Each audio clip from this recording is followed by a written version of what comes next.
Corona आया, corona आया, corona आया। आप लोग जानते हैं कोरोना किसी के लिए अभिशाप बन गया तो किसी के लिए वरदान सिद्ध हो गया। आप लोग सोच रहे होंगे कि कोरोना जैसी आपदा, इतनी बड़ी भयावह बीमारी जिसमें लाखों लोगों की जानें चली गईं, इसने बिल्कुल नहीं पहचाना कि कौन बुजुर्ग है, कौन जवान है और कौन बच्चा है। कोई सरोकार नहीं था। कोरोना में जो भी संक्रमित हुआ, ज्यादातर लोग आज इस दुनिया में नहीं हैं। लेकिन यह जिनके लिए अभिशाप बना, वो लोग वही हैं जिनके घर कोई न कोई आहत हुआ कोरोना जैसी बीमारी से और वह अंततः मर गया, जीवन के इस युद्ध में हार गया।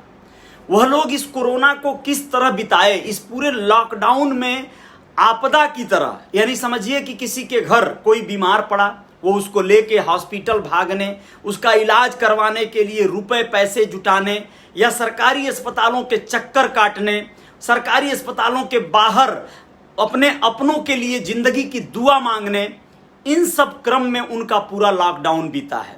ऐसे लोग हैं जो लोग अपने घरों में बैठकर लूडो खेलकर, गेम खेलकर, टेलीविजन देखकर, कुछ क्रिएटिव किताबें पढ़कर, फिल्में देखकर इस लॉकडाउन को बिताए होंगे। कुछ लोग अपने अभावों का रोना रोते हुए, कुछ समस्याओं को झेलते हुए, फोन पर बातें कर करके, आपस में पति पत्नी लड़ झगड़ कर बिताए होंगे। लेकिन सबसे बड़ी संकट, सबसे बड़ी आपदा उन्हीं लोगों ने देखी है जिनके परिजन बीमार पड़े और हॉस्पिटलों के चक्कर और उसके बिल का पेमेंट करते करते कुछ लोगों की कमर टूट गई। मैं बहुत आहत होता हूं जब रवीश कुमार जैसे रिपोर्टरों का इस देश में वो हाल होता है कि लोग ज्यादातर एक बड़ी लॉबी, आबादी नहीं, आबादी तो बड़ी आबादी रवीश को फॉलो करती है, लेकिन वो सारे लोग चुप रह के सहनशीलता से रवीश के न्यूज को, जो वह आम जनमानस की व्यथा को बयां करते हैं और व्यक्त करते हैं, ऐसी खबरों को लेकर जहां दिखाते हैं, तो आम आबादी उनको जो है विरोध नहीं, उनका जो फेवर भले करती है, लेकिन उनकी खुलकर अपने पेज पर, अपने पोस्ट पर कोई प्रशंसा नहीं करती है। लेकिन एक लॉबी है जो रवीश को देशद्रोही और गद्दार करार देती है और वो कहती है कि ये सरकार के पीछे पड़ा रहता है। इसका आशय यही है कि सरकार को फेवर करने वाली वो लॉबी रवीश की कहीं ना कहीं निंदा करती है, वो एक लॉबी है। चलिए, मैं यही कहना चाहता हूं आप लोगों को कि रवीश से बहुत प्रभावित और प्रेरित होने वाली भावना मेरे अंदर जागृत हो गई है, ऐसा आप लोग सोच रहे होंगे। लेकिन दरअसल ऐसे ही पत्रकारिता की आवश्यकता है जहां पर लोगों की वेदनाओं पर प्रकाश डालने वाला कोई आए और वो बताए कि लोगों की आम जिंदगियों में, बहुत बड़ी आबादी की जिंदगियों में क्या गुजर रहा है। बहुत सारे हॉस्पिटलों के बारे में आप लोग सुने होंगे, जानते भी होंगे, जैसे कि आसाम में एक अस्पताल में डॉक्टर को 4 दिन पहले बुरी तरह से बेरहमी से पीटा गया। फ्रंट लाइन में रहने वाले हमारे ये कोरोना योद्धा डॉक्टर्स हमारे लिए भगवान हैं, लेकिन उन्हें जब कोई मारता है परिजन मरीजों के, तो ये बहुत निंदनीय है, बहुत शर्मनाक घटना है। उसमें कई लोग अरेस्ट हुए हैं, कार्रवाई हो रही है। लेकिन आप लोग ये भी तो जानते होंगे कि बहुत सारे प्राइवेट अस्पताल, जिनको ये जब खबर लगी कि कोरोना दोबारा आ रहा है, 2020 वाला कोरोना जैसे भी बीता, उसमें बहुत सुगबुगाहट, बहुत सारी जानकारियां, बहुत सारे लोगों को, बहुत सारे हॉस्पिटल भी डर गए थे, घबरा गए थे। इस कोरोना का उन्हीं हॉस्पिटलों में से कई एक शातिर हॉस्पिटल चलाने वाला प्रबंधन स्वागत किया, मेहमान की तरह, अतिथियों की तरह, और उसने कहा, हे भगवान, शुक्र हुआ, बहुत अच्छा हो गया, कोरोना फिर से आ गया। उन लोगों ने आनंद फानन में अपने ऐसे जनरल हॉस्पिटलों को या सारे मतलब सुविधा युक्त हॉस्पिटलों को कई लोगों ने कोविड सेंटर में तब्दील किया। और कोविड सेंटर में तब्दील करने का कारण सिर्फ सेवा भाव नहीं था। ऐसे बहुत से डॉक्टर्स, बहुत से हॉस्पिटल इस पूरे दौर में देखे गए हैं जिन लोगों ने पैसे छापने की टकसाल समझ लिया अपने अस्पताल को और मरीजों से बेहताशा रुपया ऐंठा गया। ऐसे गरीब लोगों से भी वो पैसा चूसने से नहीं चूके जो लोग अपना खेत बेचकर अपने बच्चे की जान बचाने के लिए विवश थे, जो लोग कर्जा लेकर अपने पिता के लिए बिल भरने के लिए विवश थे। ऐसे लोगों को भी उन अस्पतालों ने जरा भी नहीं बख्शा, कोई भी वेदना संवेदना व्यक्त नहीं की गई। सरकारी अस्पतालों में जमकर हुआ है ये कारनामा, और इस चक्कर में कई हॉस्पिटल के संचालक आदि तो ऐसे निकले जिनके अपने घर के लोग या रिलेटिव कहीं दूसरी जगह दम तोड़ रहे थे, लेकिन वो लोग अपने इस काले कारनामे के व्यवसाय को खूब जमकर चलाए। कोविड का लाभ उठाने वाले लोग सोचिए इसे पर्व की तरह मनाए हैं, उनके लिए कितना हितकारी साबित हो गया। उनके बहुत सारी झंझावतें खत्म हो गई, 1 महीने 2 महीने में ही उन्होंने लाखों करोड़ों रुपए कमा लिए। ऐसे भी बहुत सारे अस्पताल उत्तर प्रदेश, बिहार, दिल्ली, मुंबई हर जगह पाए गए हैं। 10-10 लाख 20-20 लाख लोगों ने बिल भरे हैं अस्पतालों के, 2 लाख 4 लाख का तो गिनती नहीं है। ठीक है, तो अभी मैं आप लोगों को जो शेयर करना चाहता हूं कि इन सारी चीजों में सरकार के तरफ से भी कुछ बहुत बड़ी बड़ी चूक और बहुत बड़ी बड़ी कारनामे हुए हैं। इसमें कौन सम्मिलित है? जैसे मान लीजिए आंकड़े छुपाने वाले कारनामे, जो लोग मौतों का आंकड़ा छुपाए हैं। सरकारी रजिस्टर में जो हजारों में या लाखों में मौतें हुई हैं, उन्हें सैकड़ों में और हजारों में ही समेट दिया गया। यानी जहां पर मरे 1000 लोग तो 10 लोगों की गिनती की गई। कोरोना से मरने वाले लोग 10 थे, जबकि मरे हजारों लोग। तो कहने का आशय यह है कि ये संख्या, ये आंकड़े आप लोगों को और तमाम पत्र पत्रिकाओं में देखने को मिल जाएंगे, लेकिन दैनिक भास्कर में छपे एक रिपोर्ट के बारे में चर्चा करना चाहता हूं और बताना चाहता हूं कि अस्पतालों में प्रबंधन के दौरान कितनी बड़ी बड़ी चूक हुई है और वैक्सीनेशन में कितना बड़ा घोटाला हो रहा है। सबसे पहले बात हम वहीं से शुरू करते हैं, एक चूक के संदर्भ में बताते हैं आपको कि जब आंध्र प्रदेश के एक सरकारी अस्पताल, विजयवाड़ा के सरकारी अस्पताल में कितनी बड़ी चूक हुई।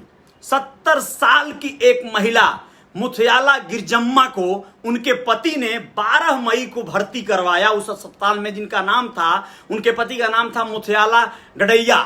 इन्होंने अपनी पत्नी को, बुजुर्ग पत्नी को अस्पताल में दाखिला करवाया 12 मई को। प्रतिदिन वो देखने जा रहे थे अपनी पत्नी का हाल चाल लेने और फिर वापस आ रहे थे, क्योंकि अस्पताल में कोई जरूरत नहीं थी, किसी को अंदर तो जाने नहीं दिया जा रहा था। 15 मई को जब वो गए तो दूर से ही देखने को मिलता था, बेड पर संयोग से जो उनकी पत्नी थी मुथियाला गिरजम्मा, वो नहीं दिखाई दी। उन्होंने नर्स से पूछा पत्नी के बारे में, तो नर्स ने कह दिया कि वो तो मर गई।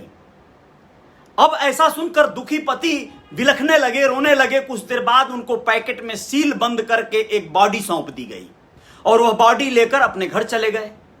किसी तरह रोते बिलखते परिजनों ने उनका अंतिम संस्कार किया, उन्हें दफनाया। आप लोगों को बताना चाहेंगे कि 12 मई को दाखिला हुआ था अस्पताल में, 15 मई को मृत घोषित कर दी गई और 1 जून को उन लोगों ने क्रियाक्रम के दौरान जो होता है, एक शोक सभा कहिए या उनका काज, जो क्रिया काज होता है, वह रखा हुआ था। वह रखने के ही दौरान आप लोगों को बताना चाहेंगे एक ऐसी घटना घटी जो सबको हैरान कर दी।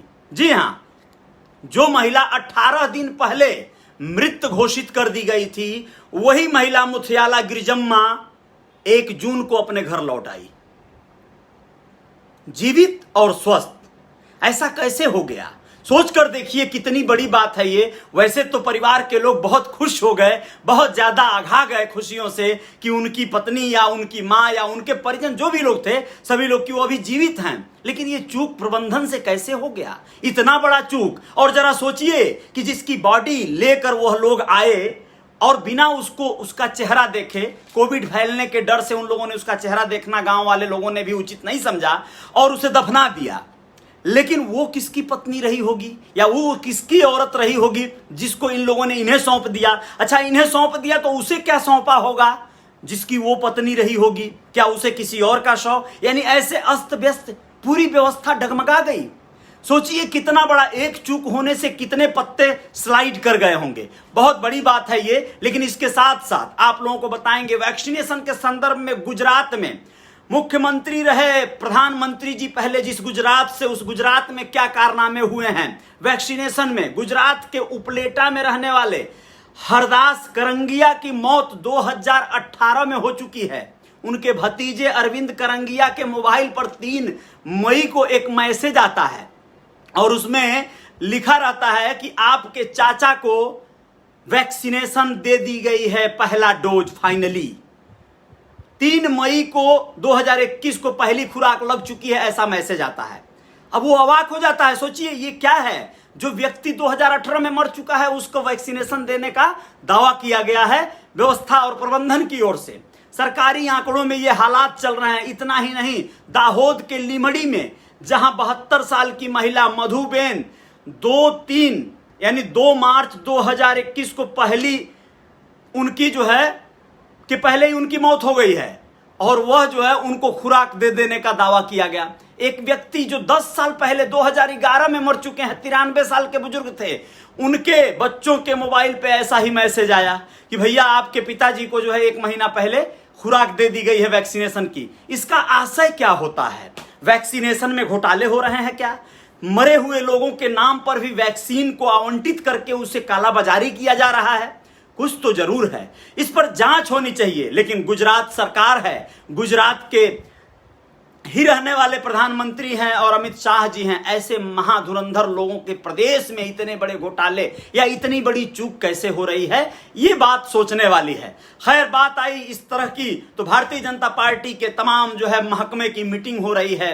भारतीय जनता पार्टी के राष्ट्रीय कार्यालय दिल्ली में जमे हुए हैं दिग्गज जेपी नड्डा जी और बीएल संतोष जी, तमाम लोग जुटे हुए हैं। इतना ही नहीं, आरएसएस के प्रमुख आदि सभी लोग जुट रहे हैं सिर्फ इस सर्वे और संरक्षण पर कि भैया आने वाला जो चुनाव है उत्तर प्रदेश का वो कैसे लड़ा जाए कि विजय पाया जाए। इन सारी बातों को लेकर आएंगे आप लोगों के बीच। लेकिन हम चाहते हैं कि देश में परिवर्तन की लहर आनी चाहिए, देश जागरूक होना चाहिए। आप लोग सोच रहे होंगे भारतीय जनता पार्टी के पीछे पड़ने वाला ये व्यक्ति है, ऐसी कोई बात नहीं। दुर्व्यवस्था के पीछे पड़ने वाली बात होनी चाहिए। वो चाहे समाजवादी पार्टी का कोई नेता अगर कुछ गलती करे तो उसके ऊपर भी बात होनी चाहिए। अगर कांग्रेस के नेता आपस में लड़ते हैं भिड़ते हैं उस पर भी तर्क होना चाहिए।